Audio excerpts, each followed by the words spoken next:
MSOP told me to stop faking my cancer. Hello, my name is Tiger. Out of fear of retaliation, I have chosen to stay anonymous. I am currently 44 years old, and I have been detained at MSOP for 11 years. In late 2023, I was having abdominal upper gastrointestinal pain. I complained to health services on multiple occasions about my pain. When seen by them, they would just put me on Tylenol or milk of magnesia and tell me to go lay down and sleep it off or to get exercise. I also asked for them to please call or initiate a medical ICS, Incident Command System, MSOP's internal emergency team, but they refused. I then had some severe pain back in November of 2024. I was in school and I was using the bathroom and the room started to spin on me. And my shirt looked like I just got done running a 26.2-mile marathon. I then went back to my classroom and my teacher, Ryan Stewart, asked if I was okay.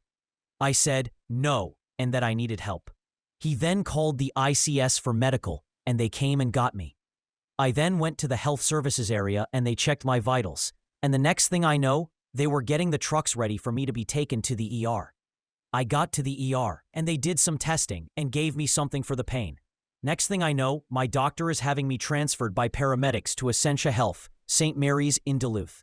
I got there and my doctor, Dr. Levon, started doing labs and multiple tests.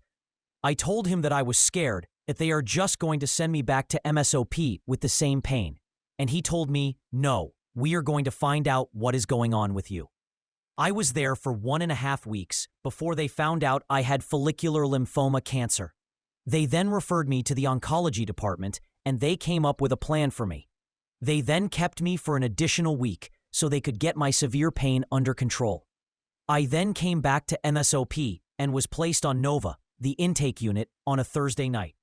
I asked for my pain medications and I was told that I could not have them, so I called my dad, John, who then called the doctors. The doctors then called up here and asked why I was not receiving my pain meds. MSOP told the doctors that I had gotten them in the hospital. Finally, I was eventually called down to health services. Unfortunately, it had been too long since my last dose and my pain got out of control again.